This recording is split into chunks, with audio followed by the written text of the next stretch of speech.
Desculpa te interromper, meu amigo, que está falando aí do Rio de Janeiro, mas o presidente Lula se prepara nesse momento para falar, então, agora no evento em Brasília, com as centrais sindicais. Já está falando, andando e falando, vamos ouvir. Conhece essa? Fala, Chiquinho. Tudo bem? Ô, gente, eu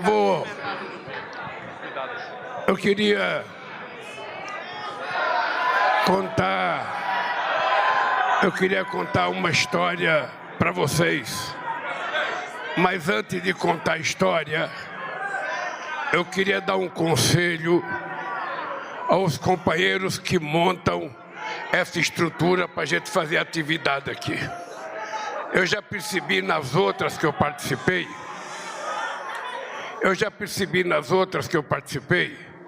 que fica mais gente para lá e menos gente para cá.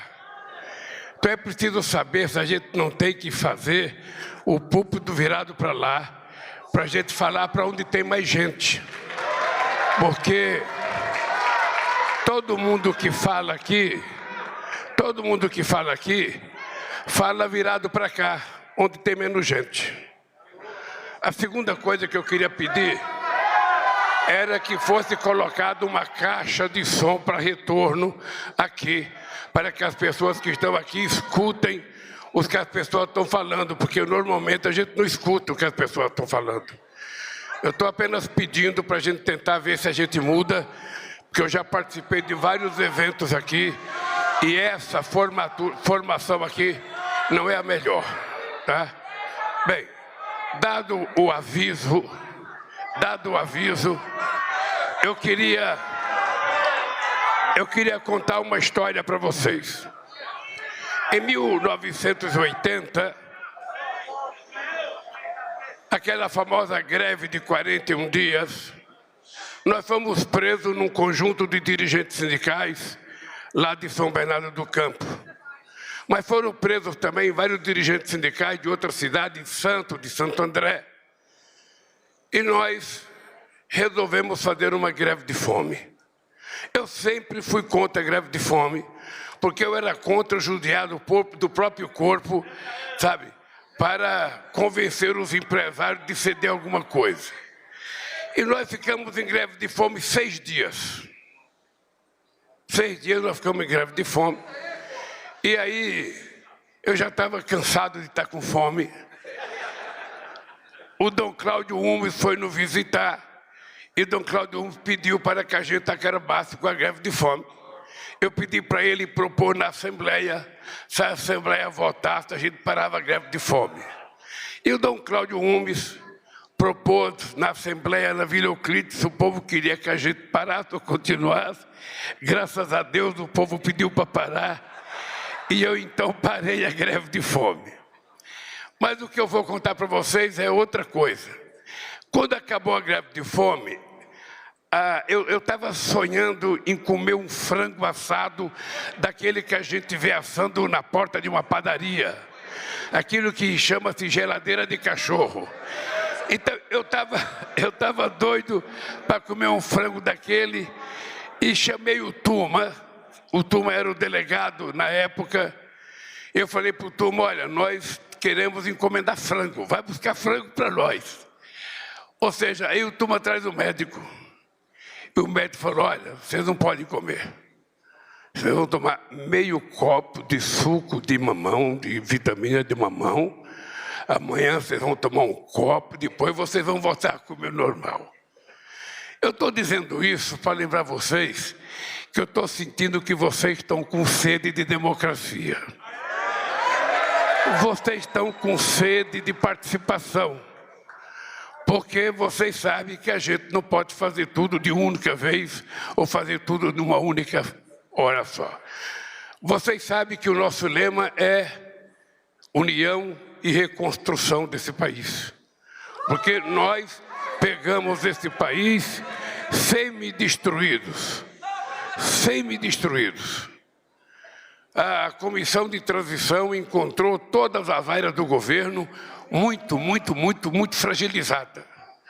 Ou seja, para dar um exemplo, o funcionário público federal ficou 7 anos sem receber um aumento de salário. Só espero que não queira fazer greve agora para receber todo o atrasado, porque não é possível. A Polícia Federal, o último aumento que ela tinha recebido foi da Dilma Rousseff, 5%. Bom, a classe trabalhadora, a massa salarial caiu muito. Eu lembro que, quando eu estava na presidência, 95% dos acordos salariais feitos pelas categorias organizadas era com aumento real acima da inflação. Esse ano, me parece que nem 17% fez acordo ganhando alguma coisa acima da inflação. Então, caiu a massa salarial. Caiu a massa salarial do setor público e do setor privado. E mais ainda, inventaram a carteira profissional verde e amarela, que não serviu para nada. Criaram o trabalho intermitente, que não serviu para nada. E desmontaram todo o conjunto de direitos que a classe trabalhadora tinha conseguido construir desde 1943. Aqui, nesses dirigentes sindicais, ninguém quer voltar a construir a estrutura sindical tal como era. A pessoa sabe que tem que ter mudança. A pessoa sabe que o mundo do trabalho mudou, que é preciso a gente se modernizar, é preciso a gente se reinventar a nível de estrutura e é necessário a gente se reinventar na construção de uma nova relação entre capital e trabalho. É por isso que nós vamos criar uma comissão de negociação, sabe, primeiro com o sindicato, com o governo, com os empresários, para a gente acabar com essa história de que o trabalhador trabalhar em aplicativo, ele é um microempreendedor. Ele não é um microempreendedor. Ele percebe que ele não é microempreendedor quando ele se machuca, quando ele fica doente, quando quebra a moto, quando quebra o carro. Ele começa a perceber que ele não tem nenhum sistema de seguridade social que garanta a ele no momento, eu diria, de sofrimento, no momento de infortúnio. Então, o que nós queremos construir? Da mesma forma que nós construímos no outro mandato nosso.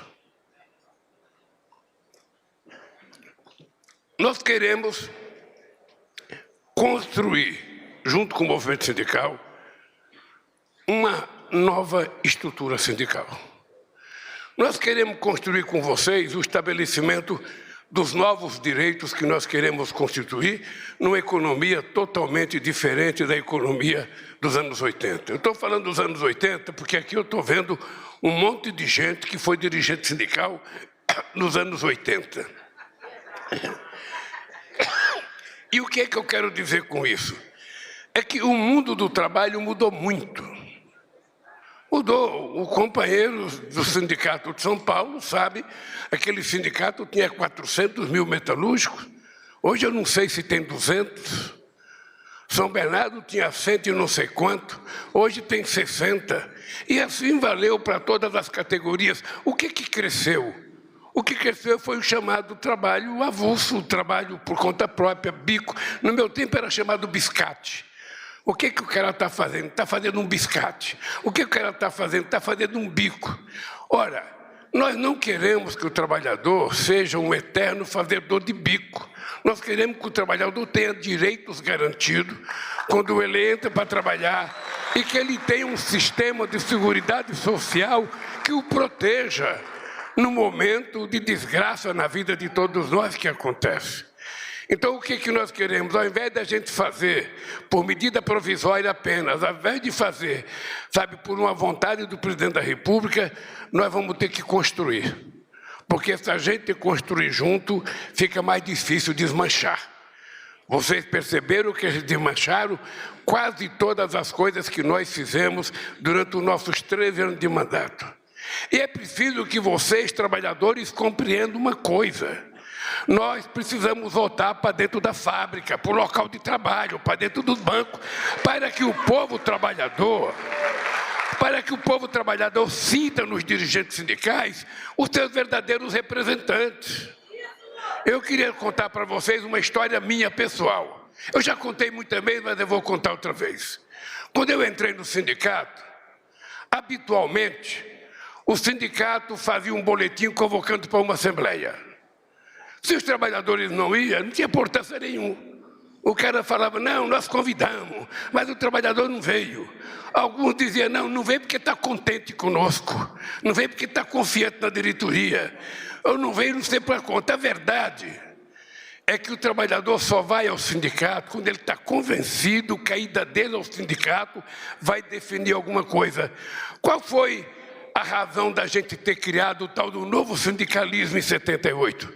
É que a gente não convocava mais assembleia no sindicato, a gente ia fazer assembleia no local de trabalho, a gente ia fazer assembleia na porta de fábrica, que era para o trabalhador saber que era o sindicato que tinha que ir até ele e não ele ir até o sindicato. Essa é a coisa que eu acho que nós temos que fazer para que a gente volte a ter a representatividade extraordinária que o movimento sindical sempre teve. E isso eu sei que depende também do sindicato ter um pouco de recurso, porque tirar do sindicato o direito de decidir em assembleia, sabe, a contribuição do sindicato, é um crime que foi cometido contra vocês. É um crime que foi cometido dizendo que depois ia arrumar. E não arrumou, né, Paulinho? Não arrumou.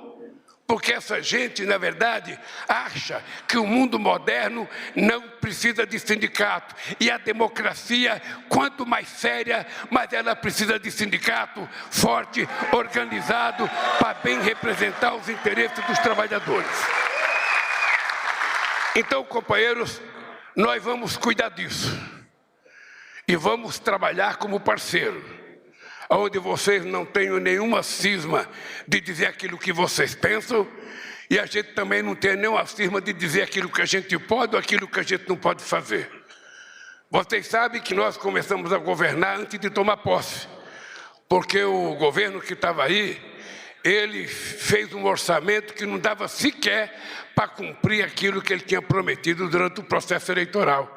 Foi a primeira vez na história do Brasil que um candidato ganha as eleições e começa a governar antes de tomar posse. E eu, obviamente, que agradeço aos deputados, aos senadores, que votaram a PEC para permitir que a gente pudesse começar a trabalhar e pagar os nossos compromissos.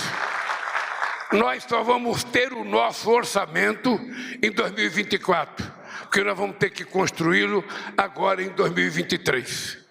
E eu tenho certeza, companheiro, que nós vamos cumprir cada coisa que eu prometi na minha campanha.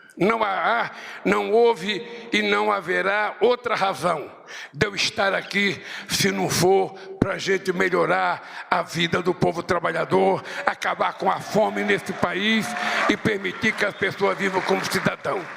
Será difícil? É difícil. Mas muita gente achou que era impossível eu votar a presidência da República.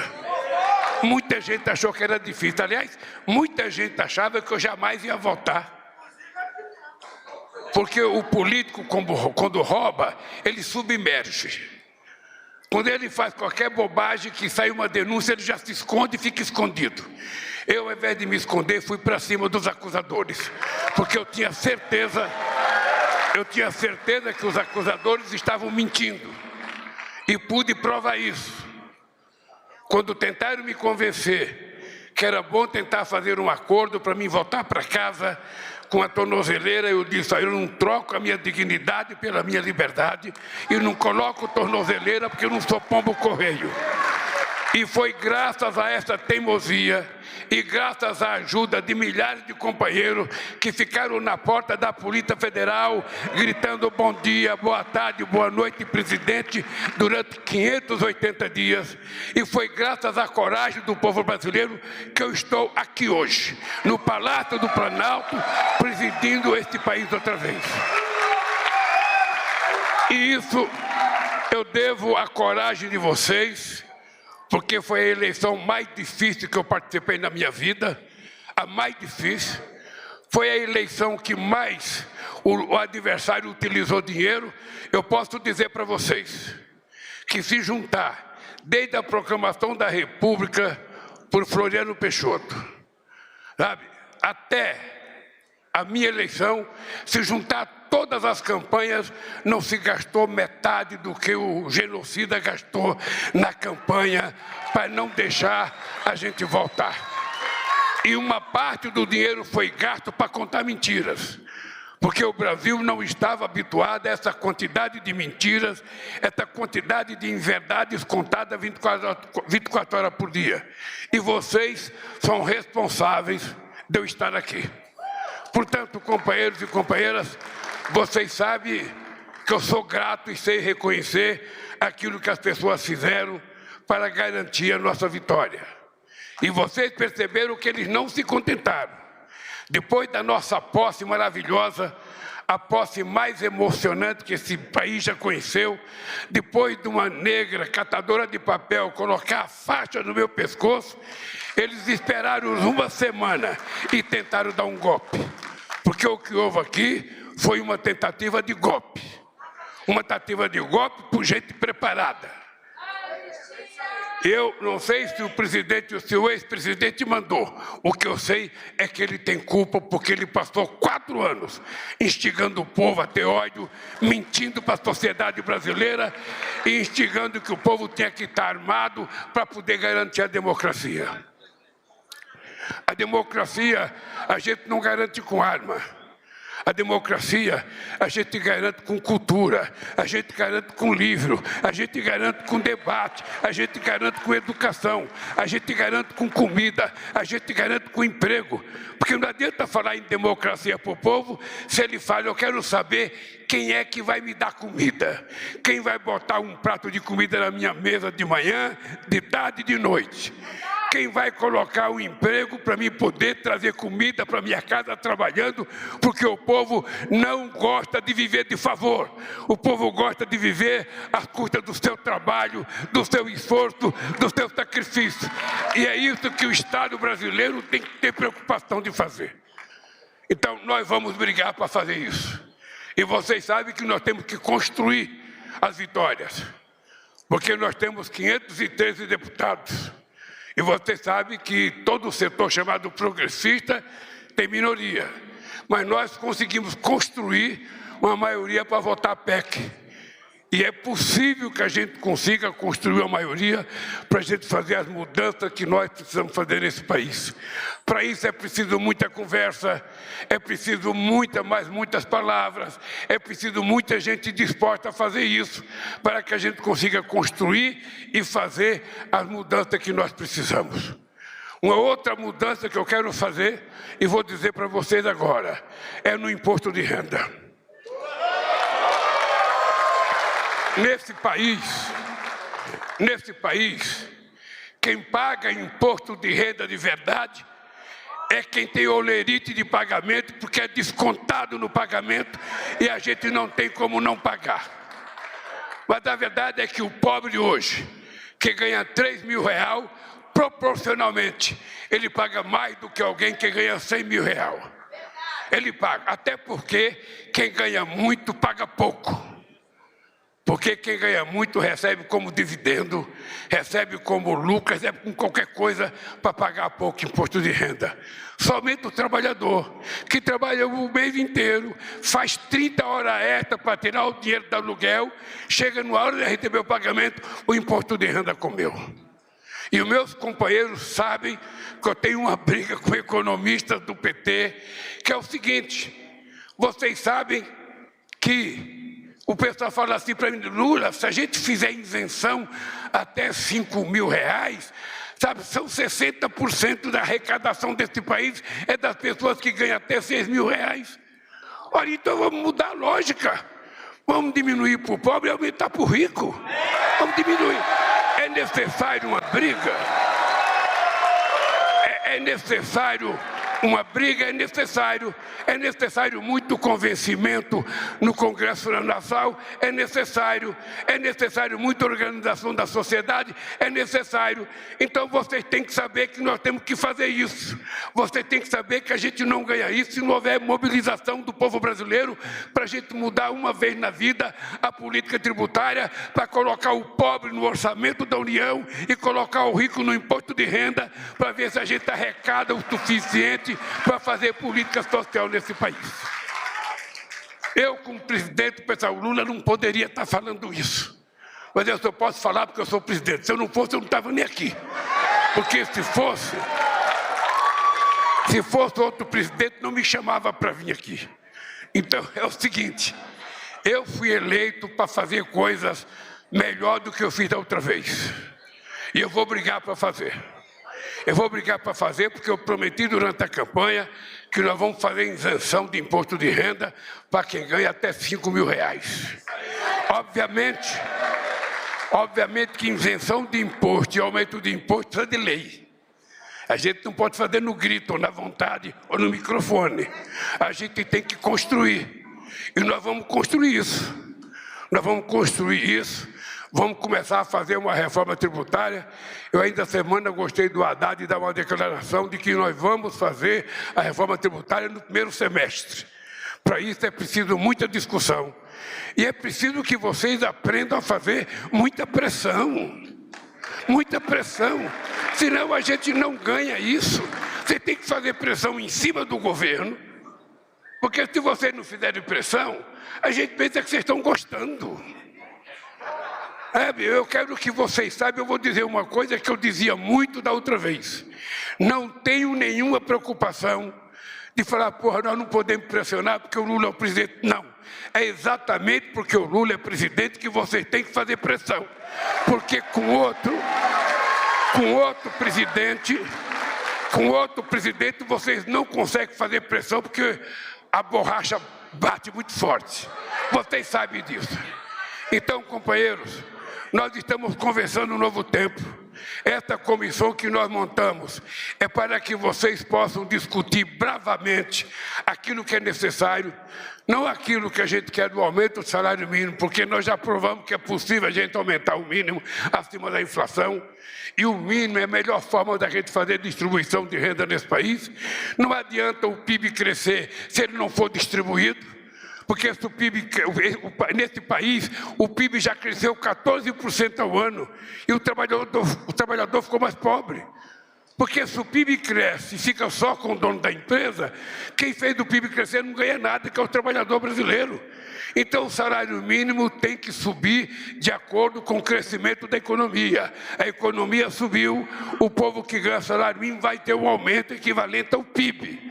É isso que a gente tem que fazer para a gente melhorar esse país. Esse país não pode continuar sendo eternamente um país emergente, um país em via de desenvolvimento. Esse país precisa dar uma chance a nós mesmos, uma chance de nos transformar num país desenvolvido. E eu vou garantir para vocês uma coisa, essa é a razão pela qual eu estou aqui. Estou aqui para a gente reconstruir a nossa imagem no exterior. Já agora, domingo eu vou na Argentina, dia 10 eu vou nos Estados Unidos, em março eu vou na China, já vamos receber aqui a Alemanha e a França, e nós vamos fazer com que o Brasil vire protagonista internacional outra vez e respeitado.